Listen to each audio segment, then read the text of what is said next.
Tuhan, kami bersyukur di antara miliaran umat manusia, Engkau memilih sebagian untuk menjadi umat-Mu.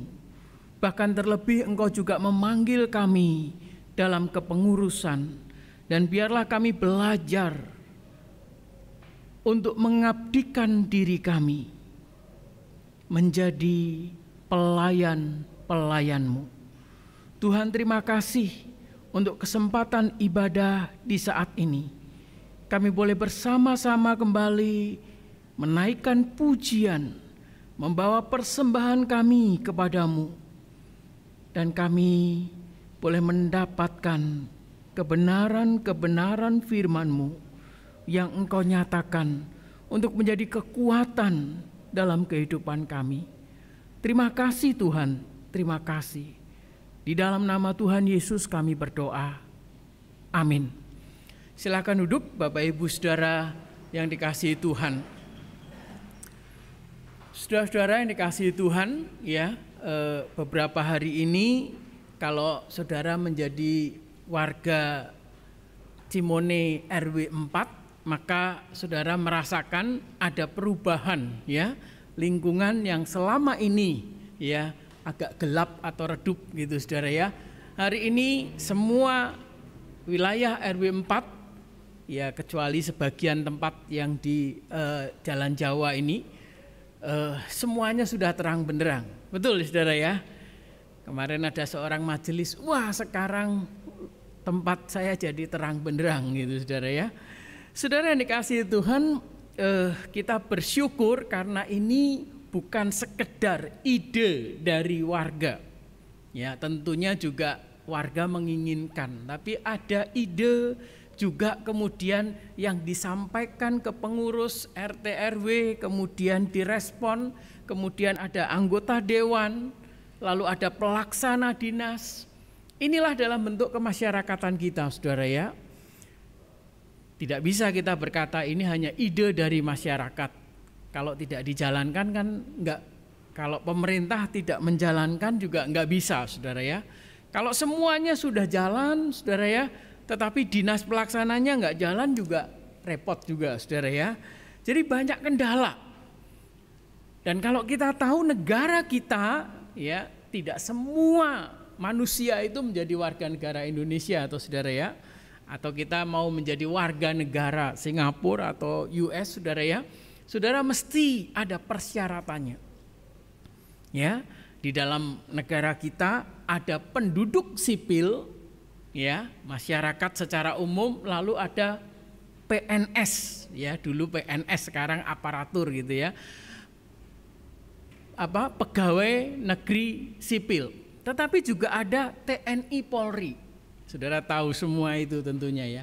Ada struktur pemerintahan. Kemudian juga ada pemerintah eksekutif, ada legislatif yang mengatur perundangannya, tetapi kalau ada permasalahan kemudian bidang yudikatif atau kejaksaan, kehakiman yang memberikan penengah, saudara. Saudara, demikian pula saudara dan saya dalam kehidupan bergereja. Di antara miliaran, bahkan puluhan miliar penduduk dari penciptaan sampai hari ini, tidak semua orang boleh masuk surga. Tidak semua orang menjadi warga negara surga. Ya, dan di antara miliaran orang ini, beberapa umat dipilih untuk menjadi warga negara surga. Siapa dia? Mereka yang mencari Tuhan, mereka yang mengaku Yesus juru selamat. Dan di antara sebagian orang itu dipanggil untuk menjadi pengurus, menjadi majelis, menjadi hamba Tuhan. Kita tahu saudara, ya, ketika kita dipercaya sebagai pengurus, maka kita punya hak, ya, untuk kita bisa mengelola bidang yang dipercayakan. Kalau kita menjadi pemimpin pemerintahan, kita bisa mengatur jalannya pemerintahan. Kalau kita menjadi pemimpin atau dewan perwakilan, kita bisa membuat perundang-undangan. Itu tugas sekaligus tanggung jawab, saudaranya. Bagaimana kehidupan kita di gereja? Saya rindu ya dari jemaat. Kalau kita sedang membuat pendataan ya, jemaat itu aja kita bagi 4, saudara ya. Jemaat yang aktif, jemaat yang pasif. Kemudian ada yang simpatisan. Simpatisan juga ada yang aktif, ada yang notabene benar-benar tamu yang hanya sesekali datang saja seumur hidup, saudaranya. Nah, di antara jemaat yang aktif, gereja membuat kebijakan memanggil saudara untuk menjadi pengurus. Saudara-saudara, satu tema yang ingin kita belajar bersama-sama, ya. Apakah saudara tahu temanya, ya? Pelayanannya, pelayananku. Kata pelayanannya, saya ingin tekankan bahwa itu yang harusnya menjadi fokus kita. Bukan semata-mata ketika saudara dipercaya sebagai pengurus, saudara lalu ini yang harus dijalankan. Ini pelayanan yang seharusnya aturannya demikian. Saudara ingat, kita dipanggil menjadi pelayannya. Bahkan kemudian saya memberikan dalam kurung untuk memperjelas. Ketika saudara dipanggil menjadi pelayan, maka itu bagian pembentukan saya. Baikkah itu saudara menjadi hamba Tuhan, menjadi majelis atau pengurus, sebenarnya saudara sedang diproses oleh Tuhan untuk semakin serupa dengan Dia. Saudara-saudara yang dikasihi Tuhan, sebenarnya apa sih pelayanan itu, saudara? Saya yakin berapa kali dikotbahkan tentang pelayanan, tentang apa itu sebagai pelayan, ya. Dalam bahasa Ibrani menggunakan kata doulos. Paulus bahkan memberikan penegasan bukan sekedar doulos tetapi menggunakan huperetes. Apa maksudnya, saudara? Itu budak yang paling bawah. Jadi kalau bahasa gampang, saudara ya, kita sedang renovasi gereja, saudara sebagai owner kita kemudian menunjuk mandor atau pemborong. Pemborong itu di bawahnya ada tukang. Ya, tukang ini di bawahnya ada kenek atau kuli. Saudara, kalau bahasa kita yang jelas, ketika saudara bersedia menjadi pelayan Tuhan, menjadi hamba Tuhan, maka saudara, saya katakan menjadi kuli, menjadi budak, menjadi pembantu. Bukan untuk kemudian saudara diperas habis, diperalat, bukan. Tetapi satu kebanggaan ketika kita masuk dalam, saya katakan bahasa saya, sekolah ilahi. Bukan sekedar kecerdasan secara kognitif, tetapi komplit sebagai manusia yang sempurna.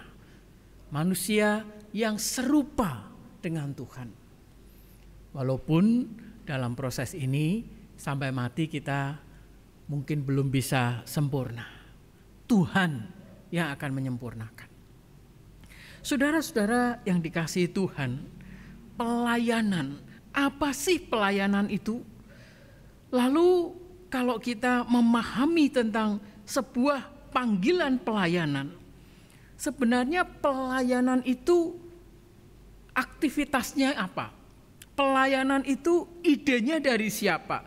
Pelayanan itu yang mengerjakan siapa? Pelayanan itu ketika orang-orang menjadi pengurus, pelayanan itu yang memampukan siapa? Saya akan ajak kita melihat beberapa bagian Alkitab. Yang pertama-tama saya ingin mengajak kita melihat 1 Korintus 12 ayat 4 sampai ayat yang ke-7. 1 Korintus 12 ayat yang ke-4 sampai ayat yang ke-7. Saudara-saudara, ini tentang karunia roh, ya. 1 Korintus 12 ayat 4 sampai ayat yang ke-7, Saudara ya. Firman Tuhan berkata demikian, ada rupa-rupa karunia, tetapi satu roh. Dan ada rupa-rupa pelayanan, tetapi satu Tuhan. Dan ada berbagai-bagai perbuatan ajaib, tetapi Allah adalah satu yang mengerjakan semuanya dalam semua orang. Tetapi kepada tiap-tiap orang dikaruniakan pernyataan roh untuk kepentingan bersama.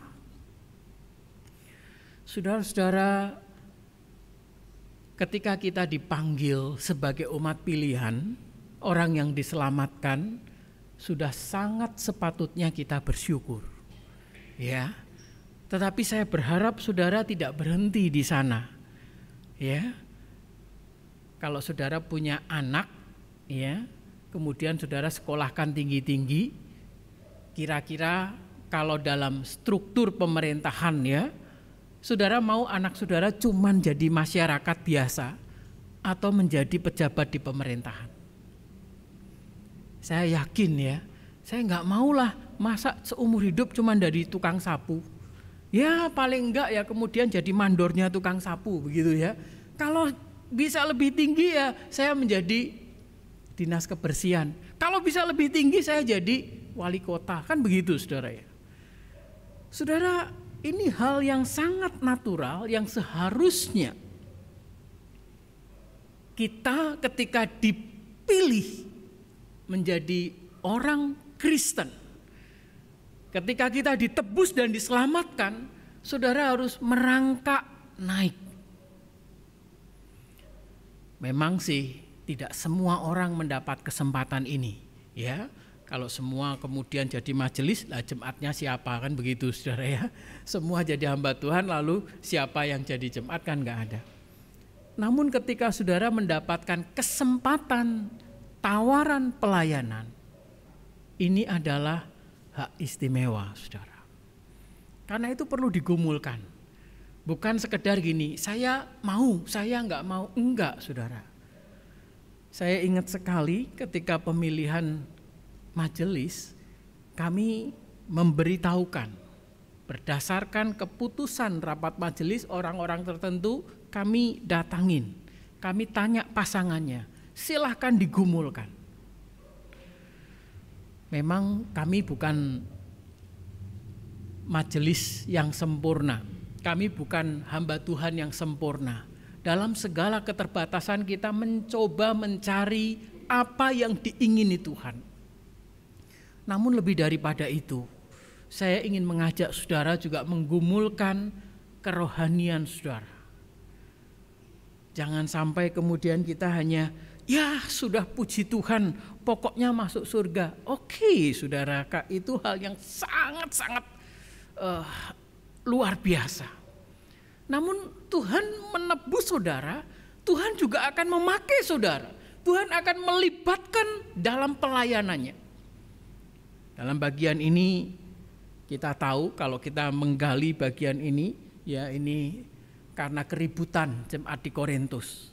Sudah dipanggil, diselamatkan, diberi karunia, pada ribut, pada pamer. Nanti perjamuan kudus juga ribut. Sampai kemudian diberikan penegasan dengan begitu jelas oleh Rasul Paulus, dikatakan bahwa ada rupa-rupa karunia, garis bawahi, tetapi satu roh. Dan ada rupa-rupa pelayanan, tetapi satu Tuhan. Dan ada berbagai perbuatan ajaib, tetapi Allah adalah satu yang mengerjakan semuanya dalam semuanya. Oh kalau gitu apakah berarti kita harus seragam? Apakah harus kita semua sama? Tidak. Tuhan memanggil umatnya, gambaran tentang umatnya itu begitu luar biasa. Umat Tuhan itu dipanggil, gambarannya adalah sebagai tubuh Kristus. Dia sebagai kepala. Ya, Yesus sebagai kepala. Ada yang sebagai kaki saudara ya, yang kerjaannya itu jalan terus. Ada yang sebagai tangan yang kerjaannya melihat. Nah bayangkan saudara ya, tangan yang mengerjakan, mata yang melihat, kaki yang berjalan, telinga yang mendengar. Ini beda semua, saudara. Saudara bayangkan kalau kemudian yang jadi mata ngomentari kaki, kamu nih kotor gitu ya. Kamu nih kotor, kamu ngapain terus jalan-jalan? Apa yang kaki nggak sakit hati, saudara ya, kalau dia males terus kemudian nggak jalan, nggak bisa kemana-mana gitu, mata nggak bisa menikmati pemandangan gitu lah. Atau sebaliknya yang jadi kaki terus ngomentarin mata gitu, atau ngomentarin tangan gitu ya. Kamu nih kok diem aja, kamu cuman melotot sana melotot sini, kamu nggak mau berjalan. Saudara, kita perlu paham bahwa saudara dipanggil menjadi bagian tubuh Kristus. Karena itu ingatlah saudara bahwa kita ini satu roh. Kita ini satu Tuhan, kita ini diberi kekuatan oleh Tuhan. Bahkan kemudian kalau kita melihat ayat 6 dikatakan Tuhan yang memberi kekuatan. Ayat yang ke-7, untuk kepentingan bersama. Saudara-saudara, kalau kita kembali mengulangi sejarah dalam Korintus, membanggakan karunia yang Tuhan beri, kemudian menilai, menghakimi orang lain, maka yang terjadi adalah bukan berkat Tuhan, tetapi pendisiplinan yang Tuhan berikan. Itu sebabnya saudara-saudara, apa yang menjadi esensi ketika kita dipanggil sebagai pelayan Tuhan? Mari kita lihat apa yang menjadi esensi pelayanan, apa yang menjadi esensi sikap yang harus kita miliki ketika kita melayani Tuhan. Efesus 6 ayat yang ke-7, bisa bantu ditayangkan. Efesus 6 ayat yang ke-7, di sini dikatakan demikian.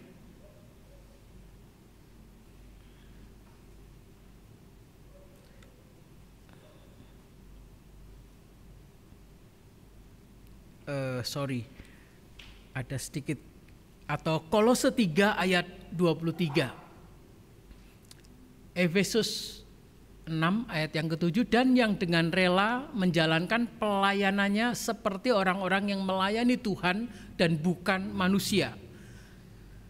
Kolose 3 ayat 23, lakukanlah segala sesuatu seperti untuk Tuhan. Saudara, bagian ini dengan jelas ketika kita mendapat panggilan, maka lakukanlah itu dengan kerelaan hati. 1 Timotius 3 ayat yang ke-10, bagaimana panggilan tentang diaken. Ya, di sana dikatakan mereka juga harus diuji dahulu, baru ditetapkan dalam pelayanan itu setelah ternyata mereka tidak bercacat. Saudara, ketika menjadi diaken itu diusahakan untuk tidak bercacat. Bukan berarti sempurna sih saudara ya, tidak mungkin sempurna. Tetapi jangan sampai kecacatannya itu menghambat pelayanan. Kalau dia katakan melakukan kesalahan, dia sudah mengakuinya lalu berusaha, okelah. Itu kesempatan kita kembali melayani. Saudara, apa yang seharusnya kita miliki ketika kita melayani Tuhan? Selain kita rela, kita dengan kesadaran, kita sadar bahwa kita akan masuk ujian. 2 Timotius 4 ayat yang ke-5, sikap yang harus kita miliki sebagai umat Tuhan, secara khusus kita sebagai pengurus. Tetapi kuasailah dirimu dalam segala hal. Sabarlah menderita, lakukanlah pekerjaan pemberitaan Injil dan tunaikanlah tugas pelayananmu. Tetapi kuasailah dirimu. Saudara, ketika kita menjadi pekerja Tuhan, tidak serta-merta saya mau nih mengerjakan lalu terus bahasa Jawanya karpe dewe gitu saudara ya. Saudara, saya nggak ngerti itu pekerjaan selesai atau tidak. Rencananya kalau tidak ada hambatan saudara ya, dalam 2 minggu ke depan ya semoga bisa dilaksanakan, tembok ini akan kita rapikan, kita bongkar sehingga kita bisa beribadah lebih leluasa, saudara. Saudara, kalau saudara dipanggil jadi kenek, jadi tukang, lalu saudara bongkar tembok itu sembarangan, saudara. Apa yang terjadi, saudara? Bukan tambah baik, saudara, hancur pelayanan.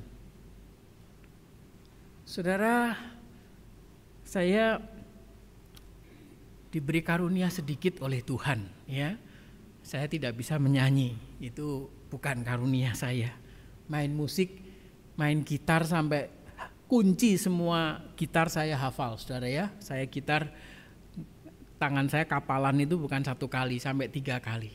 Tapi kalau ditanya sampai sekarang, ya nggak bisa main gitar. Karunia saya cuman jadi kuli bangunan, saudara. Itu yang ingin saya persembahkan kepada Tuhan. Ya, apa yang saya bisa saya lakukan. Dan ketika dipercaya untuk merenovasi ini, saudara ya, saudara-saudara bisa bayangkan bentangan dari ujung sini sampai sana sekitar 13 meter.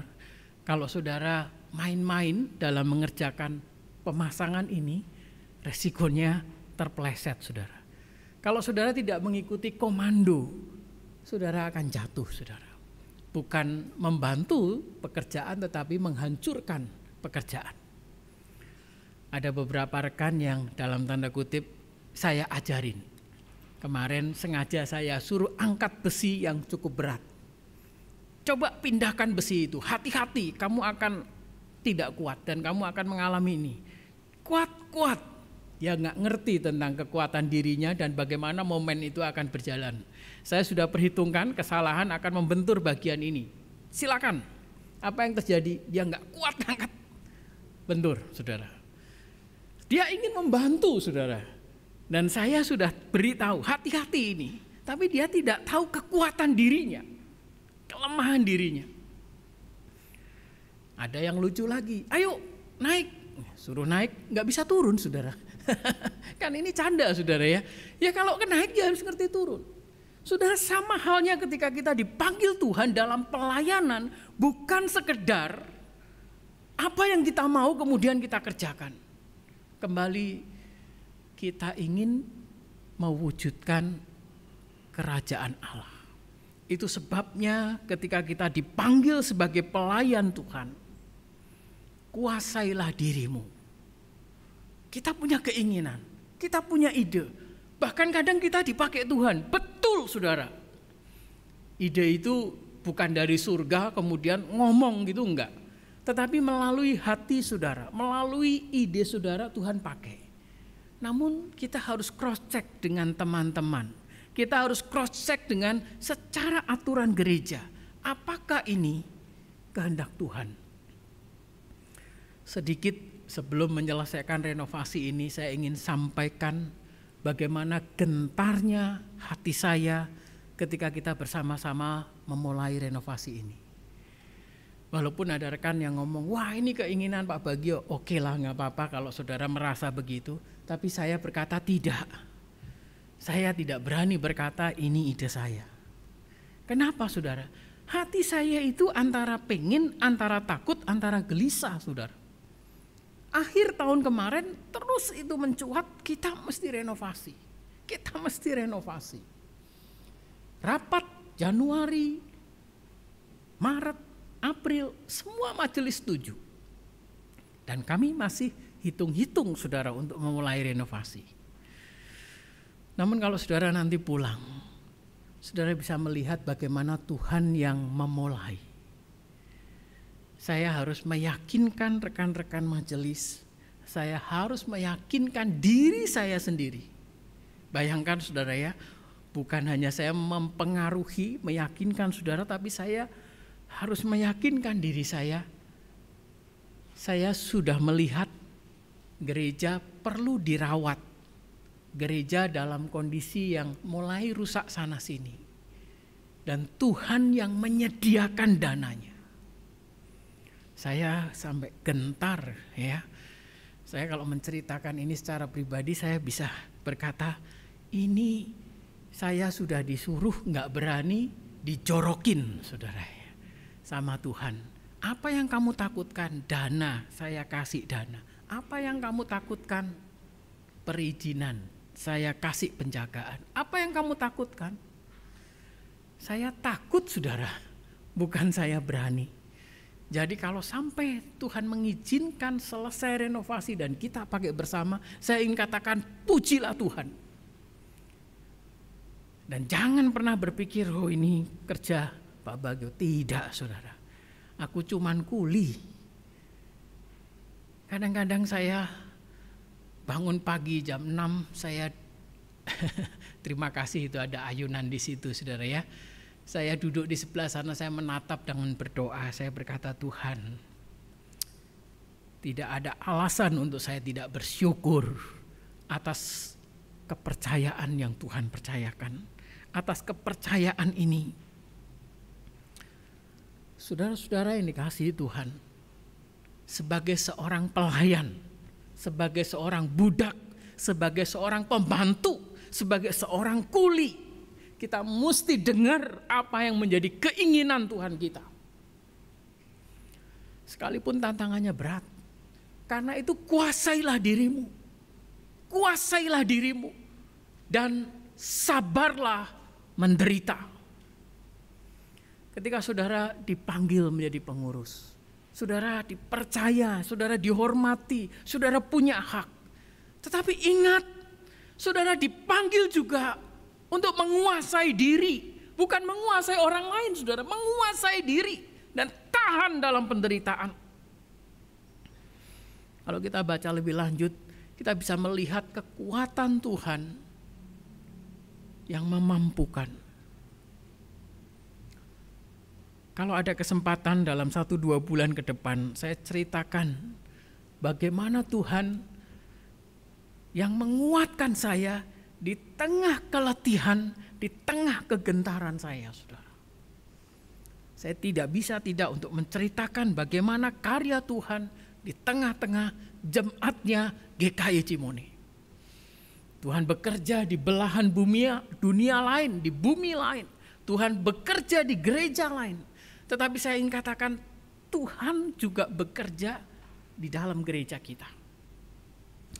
Karena itu saudara-saudara yang dikasihi Tuhan, ketika saudara dipanggil untuk melayani, ingatlah, saudara diminta untuk mewujud nyatakan pelayanannya.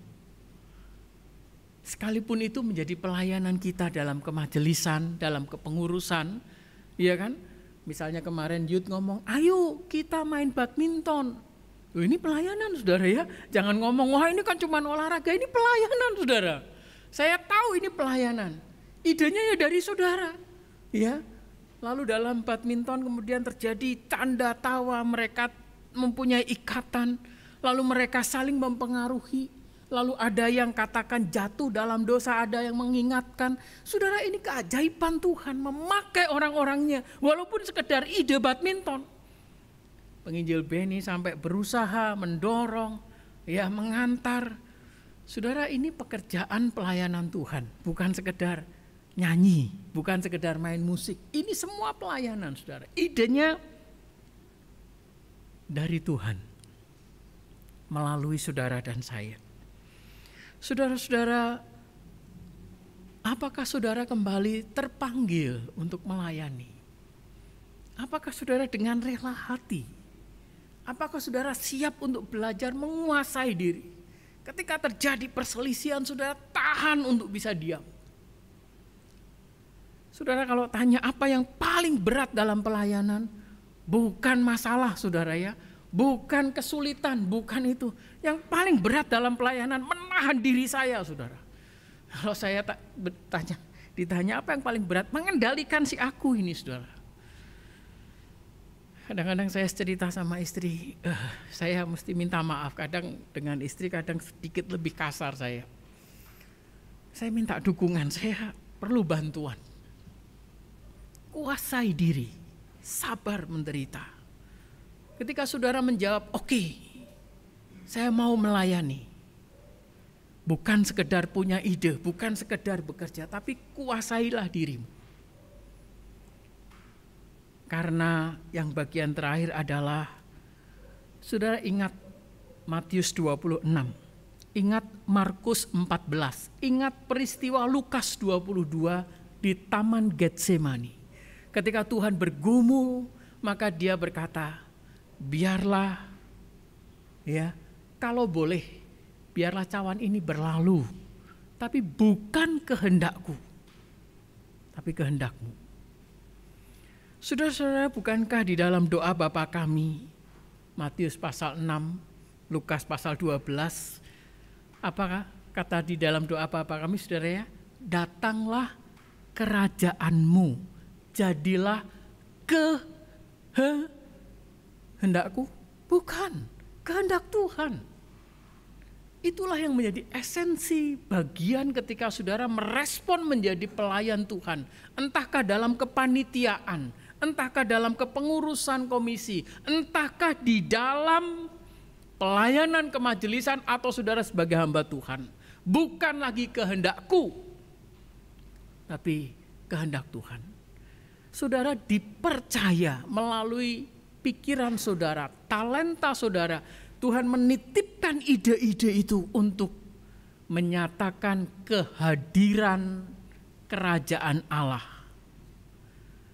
Korintus mengatakan kita ini pelayan pendamaian.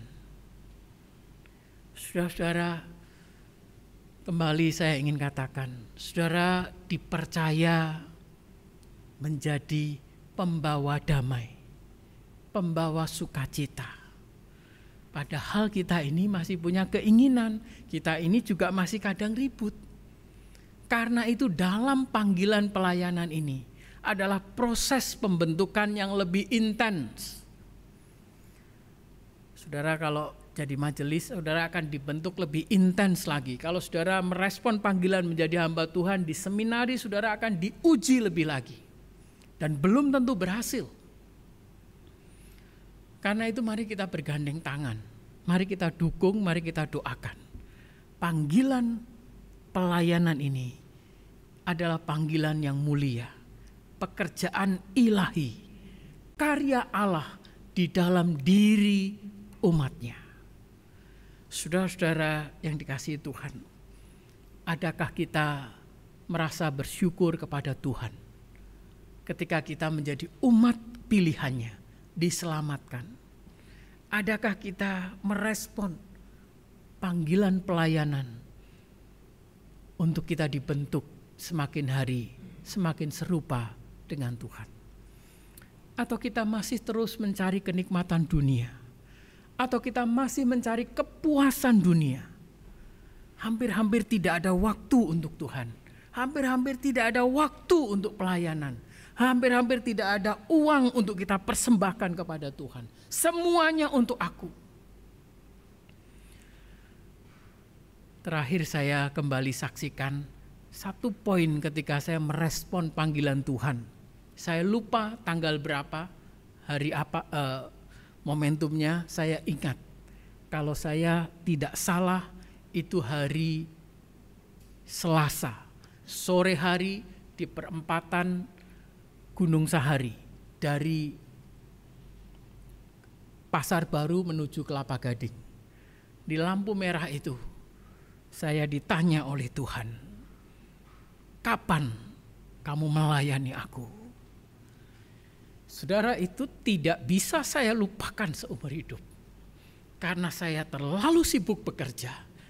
Ketika saya ingin les kembali bahasa Inggris, training lagi menjadi teknisi yang lebih handal, saya dengan cepat merespon oke.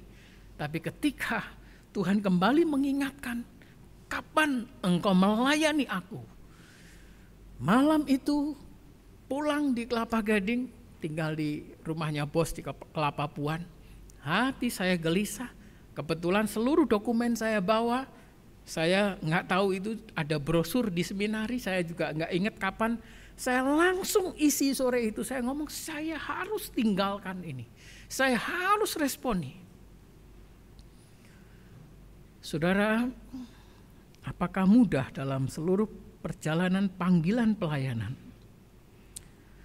Ada kalanya saya memberontak, ada kalanya saya berkata terlalu berat.